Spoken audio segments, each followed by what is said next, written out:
আসসালামু আলাইকুম everyone, welcome back to my channel Roshni's kitchen. আমি আবারও হাজির হয়ে গিয়েছি নতুন একটি রেসিপি নিয়ে। আর আজ আমি বানিয়ে দেখাবো অরেঞ্জ কেক। অসম্ভব মজাদার একটি রেসিপি। এই কেকটা আপনারা ঘরোয়া উপকরণ দিয়ে খুব অল্প সময়ের মধ্যে বানিয়ে ফেলতে পারবেন। আর আমি এটি সম্পূর্ণ বানিয়েছি গ্যাসের চুলোতে। আর কতটা সফট হয়েছে আপনারা রেসিপিটি দেখলেই বুঝতে পারবেন। আশা করি আমার রেসিপিটি আপনাদের কাছে ভালো লাগবে। আর একদম বাজারের কেকের মতো এই কেকটা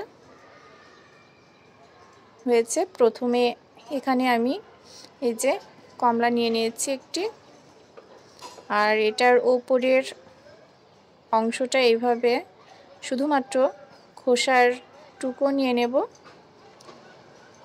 আর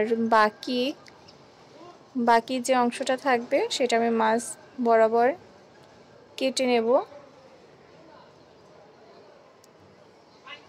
কমলাটার শুধুমাত্র উপরের খোসাটা নিয়ে নিতে হবে, সাদা অংশটুকু নয়। এবার মাছ বরাবর কেটে নেব,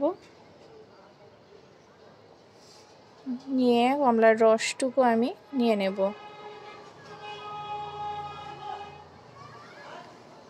এবার আমি একটি বাটি নিয়ে নিয়েছি, আর এই যে ছাঁকনির সাহায্যে আমি ডিমের সাদা অংশটা নিয়ে নেব। আর হ্যান্ড উইক্সের সাহায্যে এটি আমি ভালো করে মিক্সড করে নেব। ভালোভাবে ফোম করে নিয়ে নিতে হবে সাদা অংশটা। এবার ডিমের হলুদ অংশটুকু দিয়ে দিচ্ছি, ভালোভাবে এভাবে মিক্সড করে নিতে হবে। আমি অনেকক্ষণ ধরে যেহেতু হ্যান্ড উইস্কের সাহায্যে এটি করে নিচ্ছি, অনেক সময় লেগেছে আমার। এবার এর মধ্যে আমি দিয়ে দেব 2 কাপ পরিমাণ চিনি। আমি চিনির পরিমাণটা বেশি দিয়ে দিচ্ছি। এবার হ্যান্ড উইস্কের সাহায্যে ভালোভাবে এটা মিক্সড করে নিতে হবে, ভালোভাবে মেশাতে হবে। এটা যখন পুরোপুরি মিক্সড হয়ে যাবে, চিনিটা গলে যাবে, তখন এর মধ্যে আমি দিয়ে দেব 1 চামচ বেকিং পাউডার, 1 চামচ বেকিং সোডা। আর আমি সবসময় বেকিং পাউডার বেকিং সোডাটা সবসময় চালনি দিয়ে চেলে রেখে দিই। আর 1 চামচ দিয়ে দিচ্ছি ভ্যানিলা এসেন্স, এতে ডিমের গন্ধটা দূর হয়ে যাবে। সব উপকরণ একসঙ্গে মিক্সড করে নেব।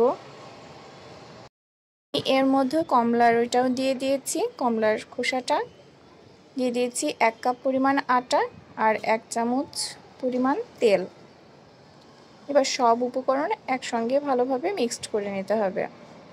সামান্য পরিমাণ কালারের জন্য কিন্তু আমি এখানে ফুড কালারটাও অ্যাড করেছি, অরেঞ্জ ফুড কালারটা দিয়ে দিয়েছি, তাহলে কেকের কালারটা অনেক সুন্দর আসবে। সব উপকরণ যখন আমার একসঙ্গে মিক্সড করা হয়ে যাবে, আমি এইভাবে একটা প্লেট নিয়ে নিয়েছি তেলের ওপরে একটি পেপার দিয়ে দিচ্ছি, সামান্য পরিমাণ দিয়ে দিচ্ছি আটা, যার ফলে কেকটা সুন্দরভাবে প্লেট থেকে উঠে আসবে। এবার আমি মিক্সড করা সেই আটাটা দিয়ে দিচ্ছি। আমি এখানে কড়াই নিয়ে নিয়েছি, ওপরে দিয়ে দিচ্ছি বালির ওপরে দিয়ে দিয়েছি একটা পেপার। এবার সেই প্লেটটা বসিয়ে দেব আর ঢাকনাটা দিয়ে দেব। আর ঢাকনার যে ছিদ্রটা থাকে সেই ছিদ্রটা আমি একটা কাগজ দিয়ে বন্ধ করে দিয়েছি। এবার অপেক্ষা করব আধা ঘন্টা পর ফিরে এসেছি, আর টুথপিকের সাহায্যে আমি দেখছি কেকটা হয়েছে কিনা। টুথপিকের সাহায্যে কোনো প্রকার কেক লেগে নেই, তার মানে হয়ে গেছে। এবার আমি একটি ছুরির সাহায্যে কেকটি তুলে নেব। দেখতেই পারবেন অসম্ভব মজাদার কেকটি, একদম বাজারের কেকের মতো কালারটা এসেছে। আমি এবার আপনাদের কেটে দেখাই ভেতরটাও কতটা সফট হয়েছে। আপনারা বাসাতে একবার হলেও ট্রাই করে দেখবেন। অসম্ভব মজাদার এই রেসিপিটি যদি ভালো লেগে থাকে তাহলে প্লিজ কমেন্টের মাধ্যমে জানিয়ে দেবেন আমার রেসিপিটি আপনাদের কেমন লেগেছে। একদম বাজারের কেকের মতো অসম্ভব মজাদার একটি রেসিপি। আর লাইক দিতে একদম ভুলবেন না, আর শেয়ার করে দেবেন। আর আমার চ্যানেলটিতে যারা সাবস্ক্রাইব করেছেন তাদেরকে অসংখ্য ধন্যবাদ। আর যারা এখনও পর্যন্ত আমার চ্যানেলটিতে সাবস্ক্রাইব করেন নাই তারা সাবস্ক্রাইব করে দেবেন। পাশে থাকা বেল আইকনে ক্লিক করলে প্রতিদিনের আপডেট আপনাদের কাছে চলে যাবে। আমাদের জন্য দোয়া করবেন। আপনারা সুস্থ থাকবেন, ভালো থাকবেন। আল্লাহ হাফেজ। দেখা হবে পরবর্তী কোনো রেসিপি নিয়ে।